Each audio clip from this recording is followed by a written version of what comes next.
Act like nothing bothers you. Not because you are cold, not because you have no emotions, not because you are pretending that pain does not exist, but because you finally understand that your reaction is one of the most valuable things you own. Every time someone makes you lose control, they borrow power from your future. Every time a comment makes you angry for hours, your mind is no longer building your purpose. It is serving the offense. Every time someone changes their tone and your peace disappears, your inner world is no longer being led by God. It is being led by uncertainty. Every time you explain yourself to someone who is committed to misunderstanding you, you are spending sacred energy in a place that cannot multiply it. And this is the mental strategy they do not want you to know. The person who controls your reaction can control your attention. The person who controls your attention can influence your emotions.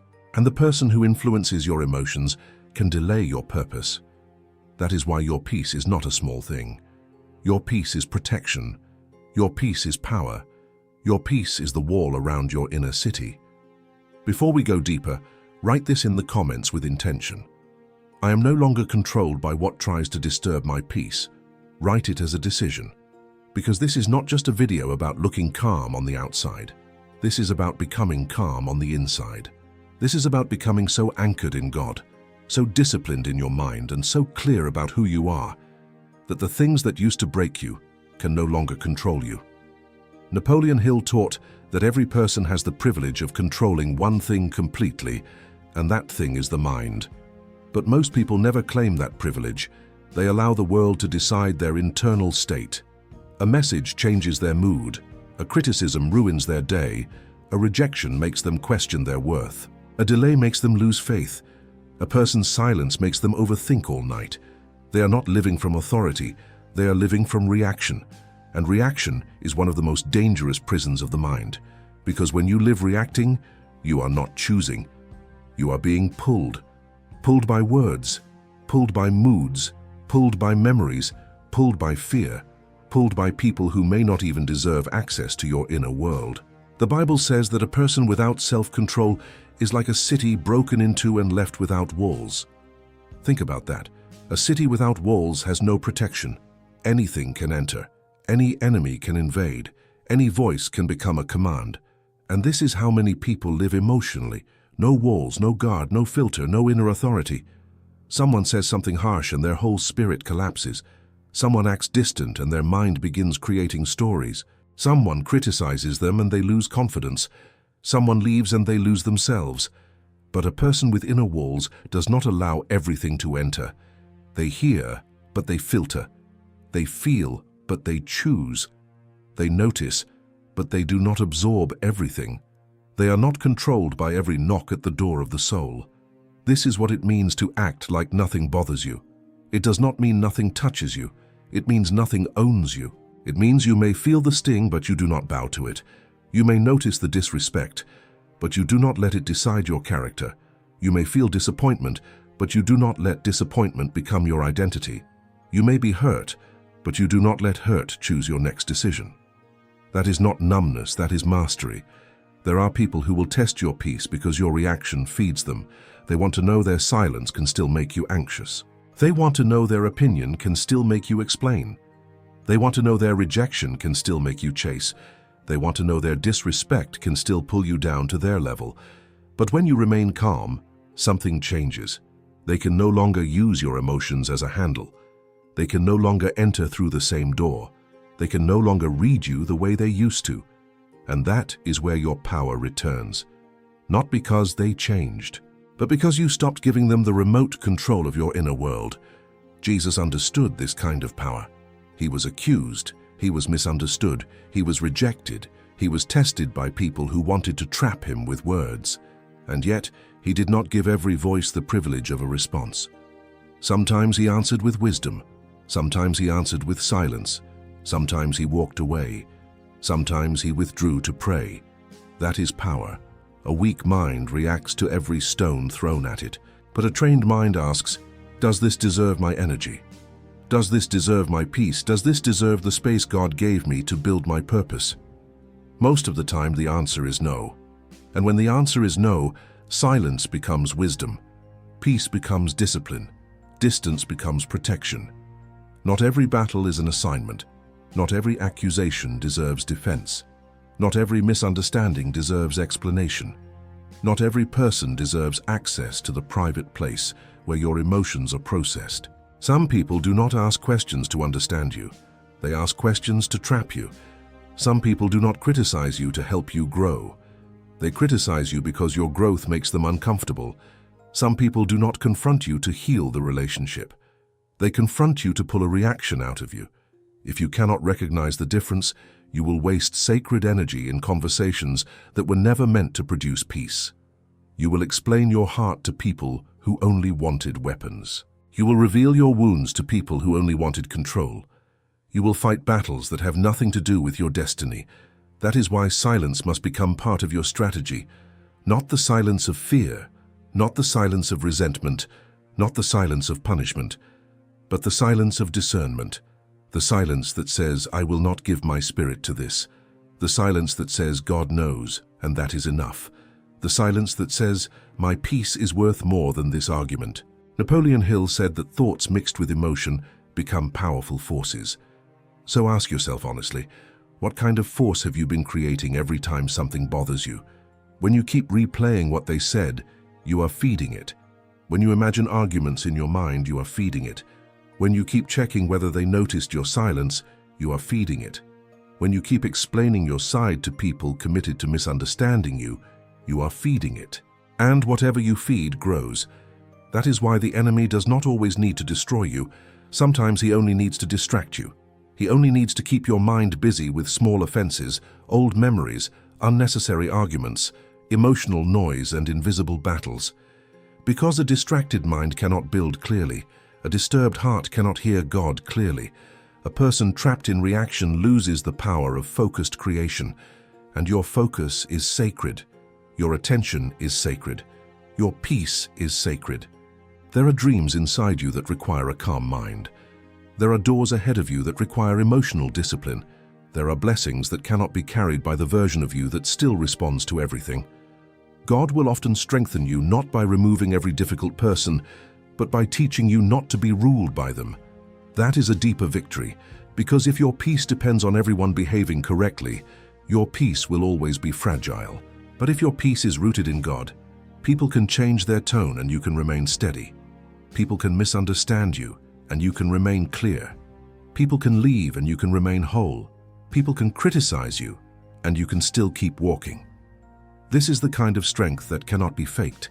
It is built in hidden moments, the message you did not send, the argument you did not continue, the insult you did not absorb, the memory you refused to rehearse, the opinion you stopped worshipping, the person you stopped chasing, the peace you protected when your ego wanted attention. These are not small things. These are spiritual victories. These are signs that you are no longer being governed by the outside world. But understand this clearly. Acting like nothing bothers you does not mean pretending. It does not mean hiding pain. It does not mean wearing a strong face while the heart is bleeding quietly. It does not mean becoming cold, hard, distant, unreachable, or emotionally dead. That is not strength. That is survival. And survival is not the same as freedom. Real power is not pretending you are not hurt. Real power is admitting what you feel without allowing what you feel to become your master. There is a deep difference between suppression and self-control. Suppression says, I feel nothing. Self-control says, I feel it, but I choose wisely. Suppression buries pain. Self-control brings pain under the authority of wisdom. Suppression creates pressure inside. Self-control creates order inside. Suppression is fear wearing a strong face. Self-control is faith guiding a sensitive heart. You were not created to be emotionless. You were created to be governed. Even Jesus wept. Even Jesus felt pressure. Even Jesus withdrew to pray. But he was never ruled by the emotions of the crowd. He felt deeply and still moved with purpose. He loved deeply and still walked in obedience. He was present to pain, but not possessed by it. That is the model. Not numbness, not denial, not emotional hiding, but a soul so connected to the Father that emotion becomes information, not instruction.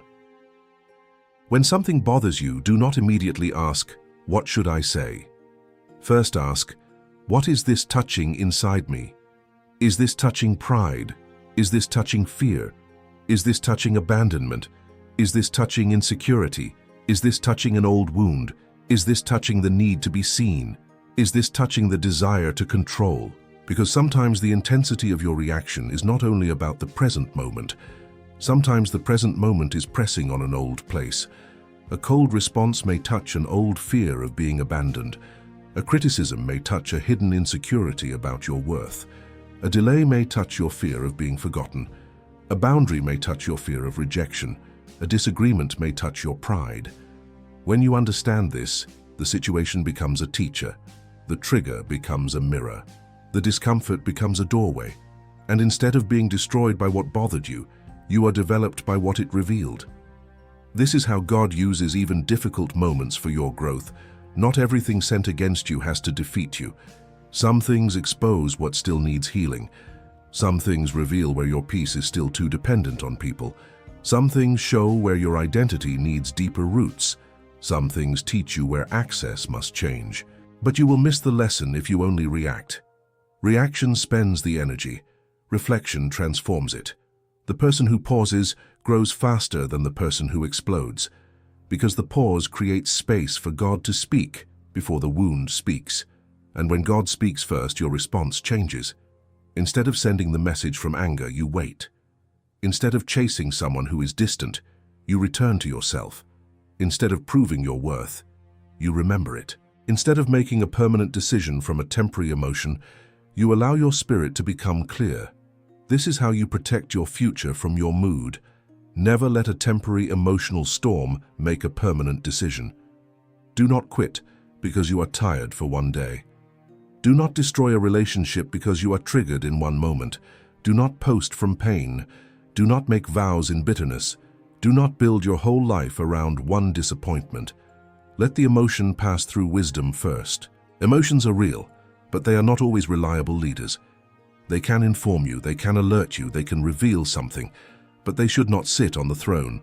God gave you a sound mind. A sound mind is not a mind without feeling. A sound mind is a mind where feeling has order. A mind where fear does not become king. A mind where anger does not become law. A mind where sadness does not become destiny. A mind where anxiety does not become prophecy. That is what you are building. Not a stone heart, a guarded heart, not a dead soul, a disciplined soul, not a fake smile, a deep peace. Write this in the comments now. I can feel deeply and still choose peace. Let that become a declaration over your mind, because you do not need to become heartless to become powerful. You do not need to become cold to become protected. You do not need to deny your emotions to master them. You can feel deeply and still choose peace. You can care deeply and still choose boundaries. You can love deeply and still choose wisdom. You can be hurt deeply and still choose not to hate. This is the kind of person heaven can trust with greater things, because greater responsibility requires greater emotional order. If every insult can move you, how will you handle visibility? If every criticism can break you, how will you handle influence? If every delay can discourage you, how will you handle a long assignment? If every misunderstanding can derail you, how will you carry a purpose that not everyone will understand? God strengthens the inner life before He expands the outer life. He teaches you to be calm in small storms before placing you where larger winds may blow. He teaches you to be faithful in hidden battles before trusting you with visible blessings. So do not resent the training. Every moment that bothers you is an opportunity to practice a higher response. Every difficult person becomes a mirror for your growth. Every disappointment becomes a place where God can deepen your roots. Every trigger becomes a chance to say, I am not who I used to be. One of the strongest signs that something still bothers you is the need to be constantly understood. The need to explain your heart to people who already decided what they want to believe. The need to prove your intentions to people who benefit from questioning them. The need to convince someone that you are worthy, honest, valuable, loyal, intelligent, spiritual, or enough. This need can become a silent prison, because once your peace depends on being understood, anyone who misunderstands you becomes your master. They do not have to touch your life, they only have to question your image. They only have to twist your words. They only have to withhold approval. And suddenly your mind begins working overtime, trying to repair a perception that was never in your control. The Bible says that the fear of man brings a snare. A snare is a trap. Sometimes it is not a loud trap. Sometimes it is a quiet trap wrapped in politeness, over-explaining, people-pleasing, emotional exhaustion, and the constant need to make everyone comfortable with who you are becoming. The fear of man makes you shrink when God is calling you to rise. It makes you apologize for boundaries that were necessary. It makes you hide gifts that were meant to serve others. It makes you stay in rooms where your spirit is being drained because you are afraid of being judged for leaving. It makes you betray yourself just to avoid disappointing someone who may never be satisfied. And many people call this kindness, but it is not kindness when it costs you obedience. It is not humility when it forces you to bury your purpose. It is not love when it requires you to abandon the peace God is trying to establish inside you. There is a difference between caring about people and being controlled by people. Caring is healthy. Control is bondage. Caring says, I value people, but I still obey God. Control says, I cannot obey God unless people approve. Napoleon Hill taught that a definite purpose gives the mind direction and power, but approval addiction weakens purpose, because instead of asking, what is my assignment, you begin asking, who might be upset if I obey it?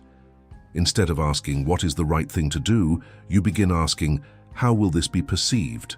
Instead of asking, what is God forming in me, you begin asking, will they still like me?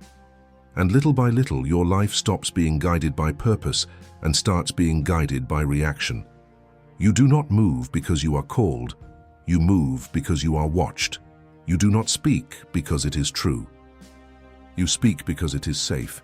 You do not choose because it is aligned. You choose because it is acceptable. That is how people lose themselves without noticing. They do not lose themselves all at once. They lose themselves through small betrayals. Saying yes when their spirit said no. Staying silent when truth needed a voice. Explaining when silence would have protected them. Shrinking when they were supposed to stand.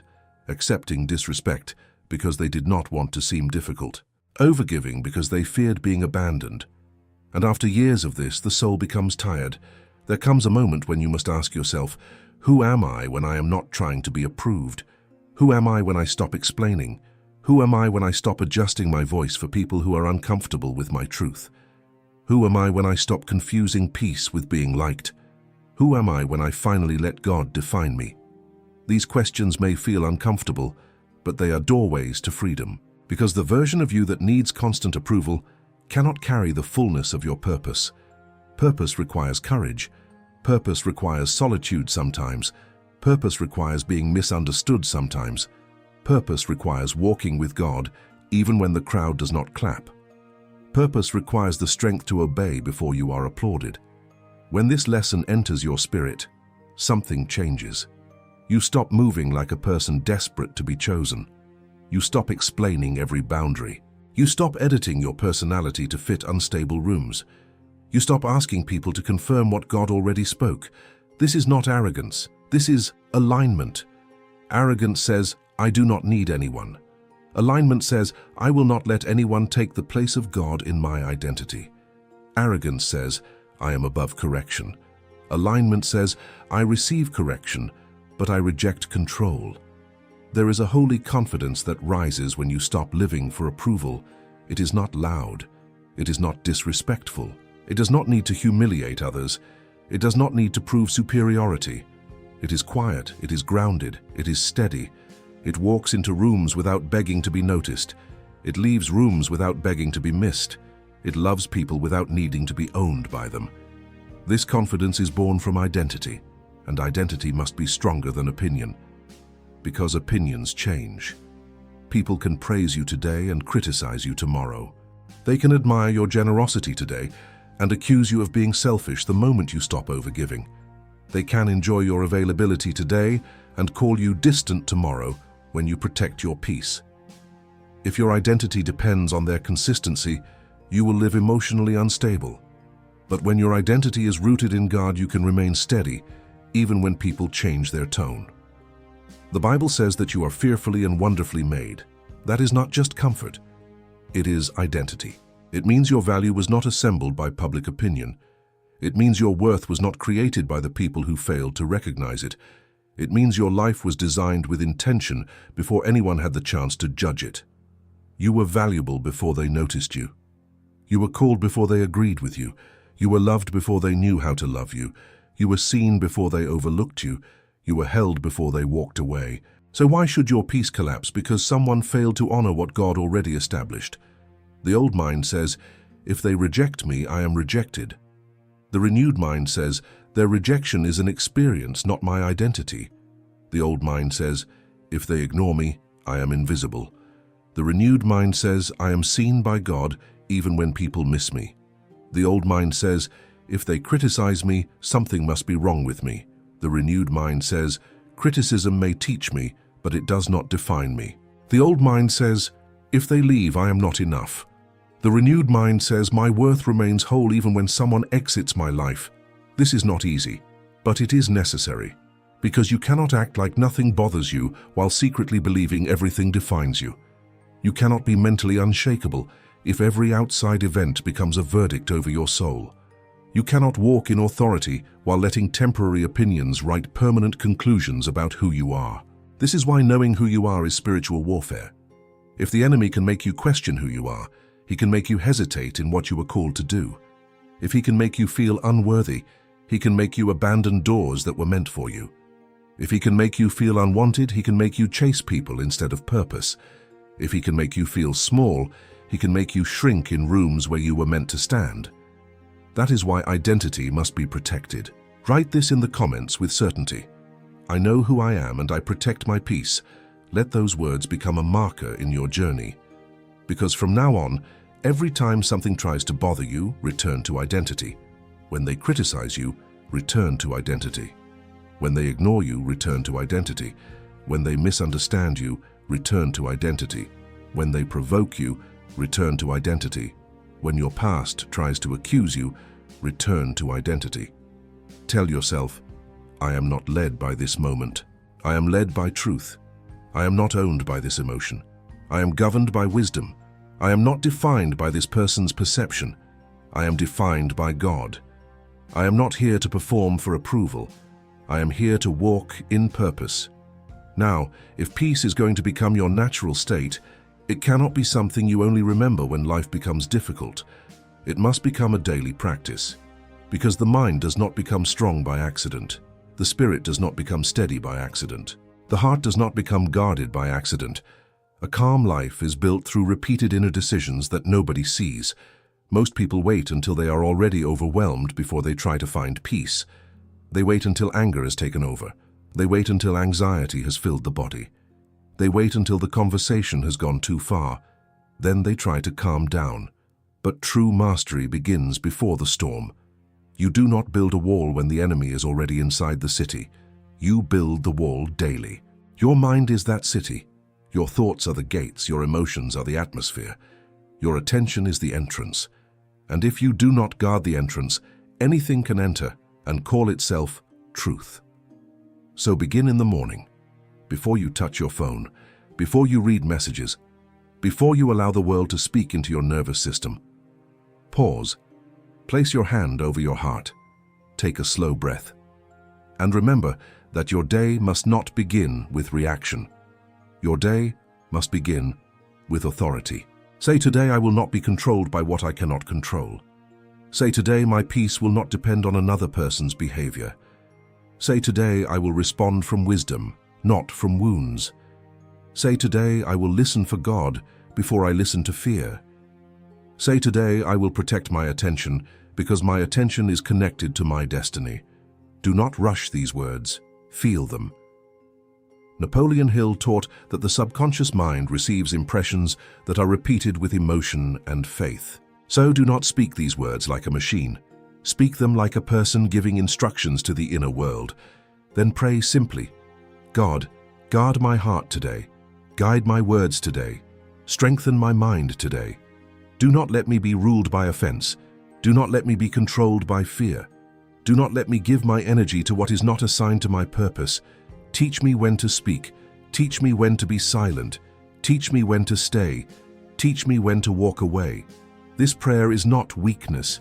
It is alignment. And when life tests you during the day, practice the pause. When a message bothers you, pause. When someone disrespects you, pause. When your mind begins creating stories, pause. When you feel the need to prove your worth, pause. When you feel the urge to chase, pause. Breathe in slowly. Hold for a moment. Release slowly. Say within yourself, I am not required to obey this feeling. Say, I can feel this without becoming this. Say, peace is still available to me. This pause is powerful because it breaks the automatic connection between trigger and reaction. It teaches your subconscious that provocation is not a command. It teaches your body that discomfort does not mean danger. It teaches your spirit that wisdom can speak before the wound does. The old version of you reacted first and reflected later. The new version pauses first and chooses with clarity. At night, protect the final voice your mind receives. Do not fall asleep rehearsing disrespect. Do not fall asleep imagining revenge. Do not fall asleep feeding the conversation you should have had. Do not fall asleep letting someone's behavior become the last command your subconscious receives. Before you sleep, sit quietly, breathe slowly, review the day without shame. Ask yourself, where did I keep my peace today? Where did I lose it? What bothered me more than it should have? What did that reveal? What do I need to surrender before sleeping? If you reacted poorly, do not attack yourself. Say, I see where I need growth. Say, tomorrow I choose differently. If someone hurt you, do not let their action become the final voice of the night. Say, God, I give this to you.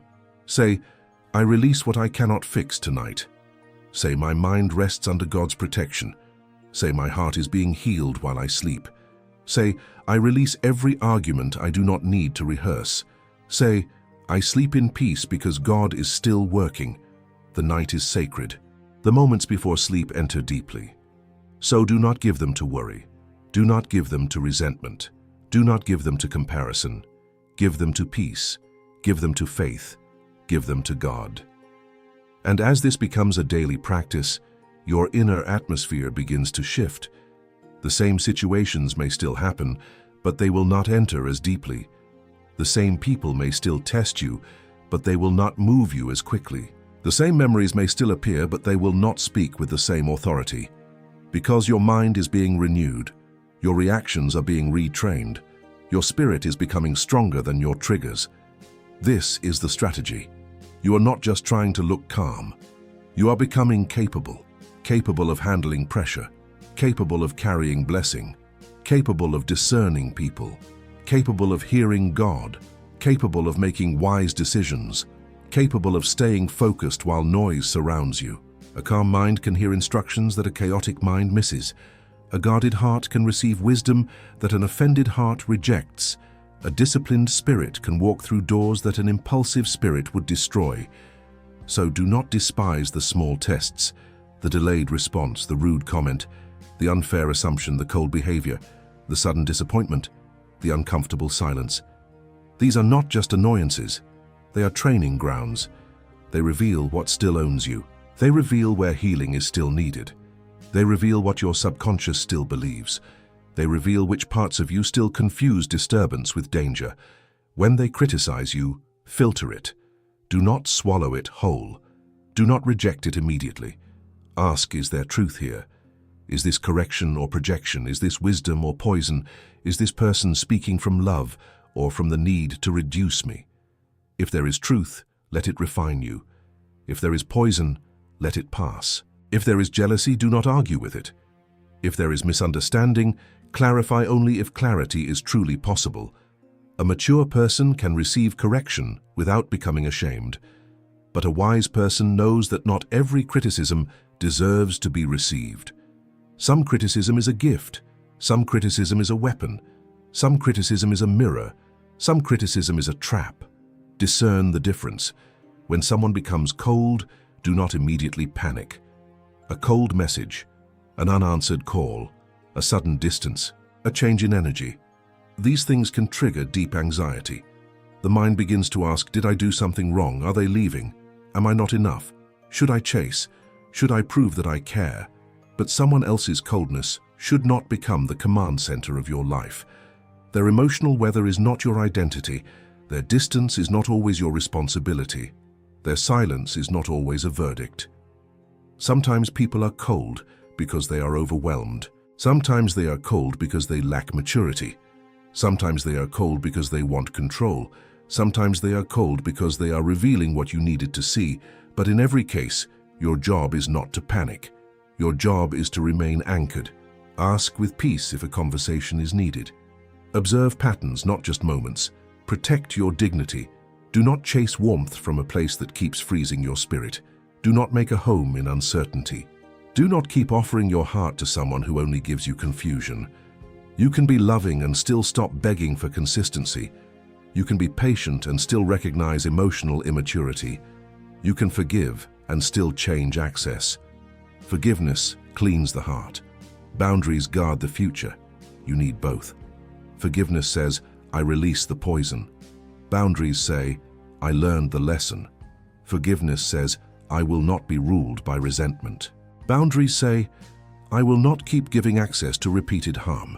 This is how you remain clean without becoming careless, strong without becoming hard, loving without becoming controllable, peaceful without becoming passive.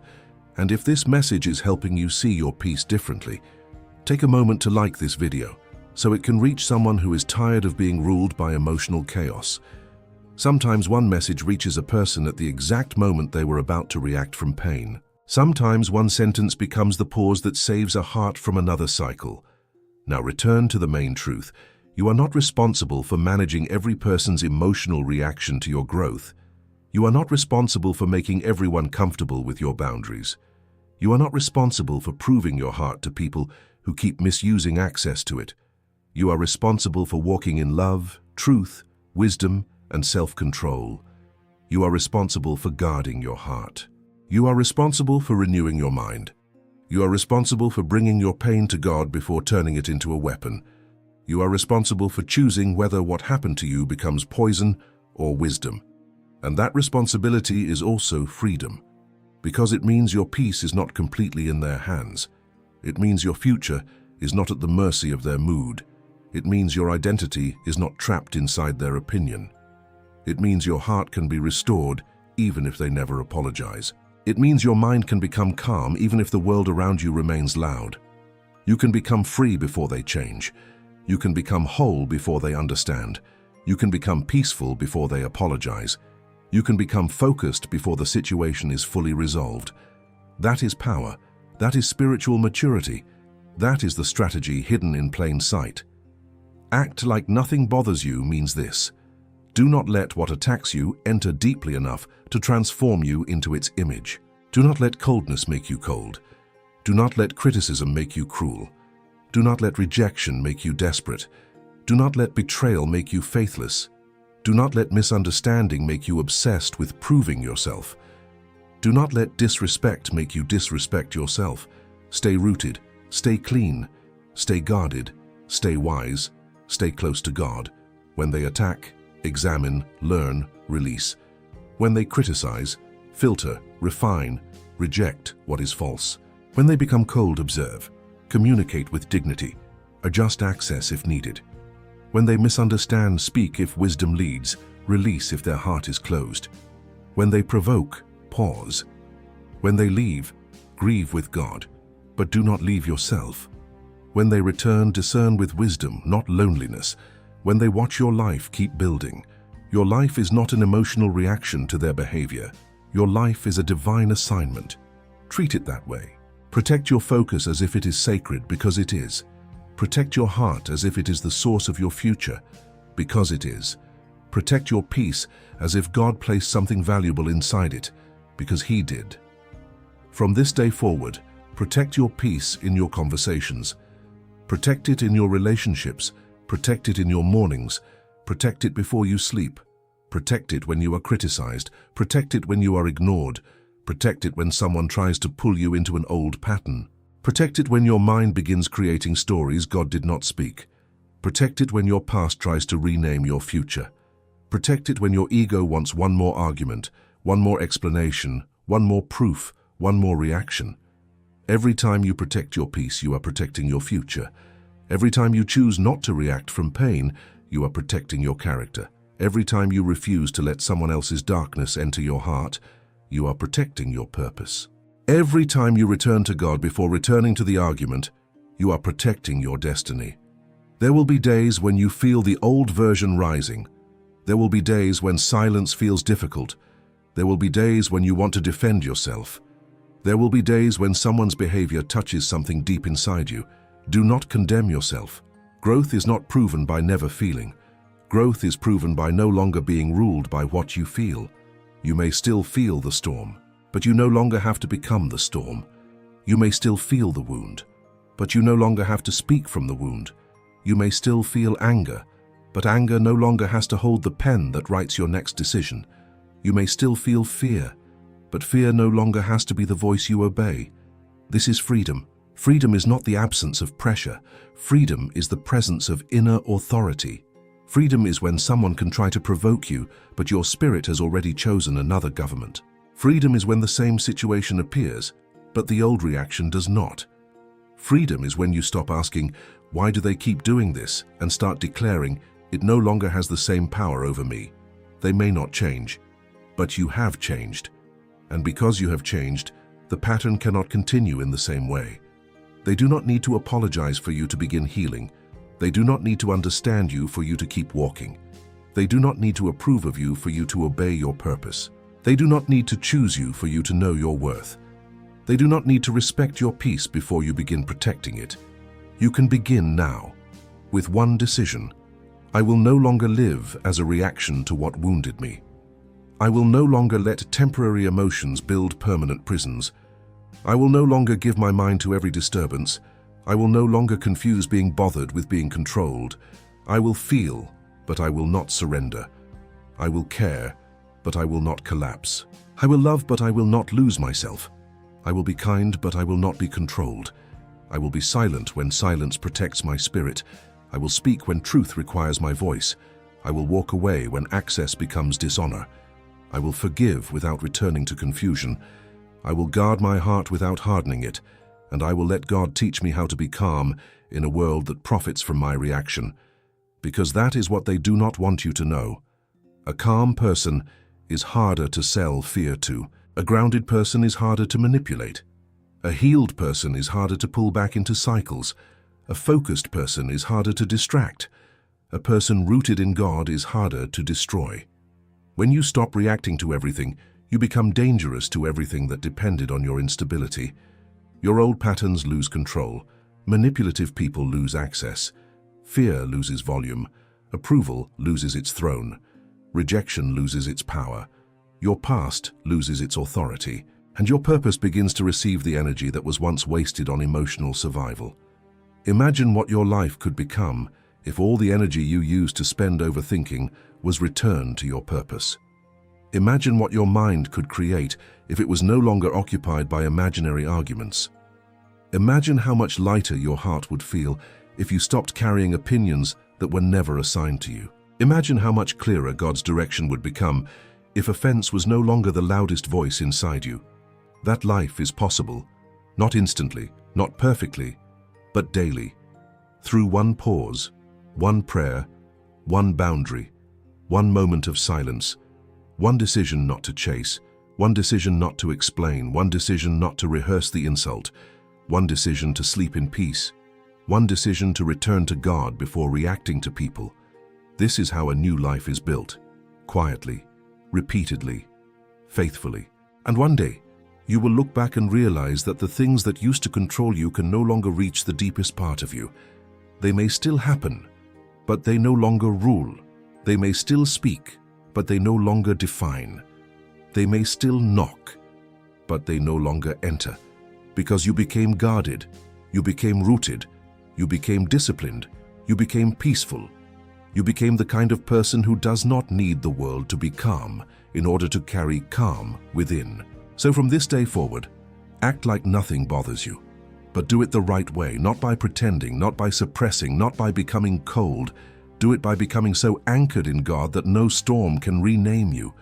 Do it by becoming so clear in your identity that no opinion can rewrite you. Do it by becoming so committed to your peace that no provocation can purchase your reaction cheaply. Do it by becoming so focused on your purpose that distractions lose their attraction. Do it by becoming so healed that you no longer use pain as a weapon. Do it by becoming so wise that silence becomes one of your strongest answers.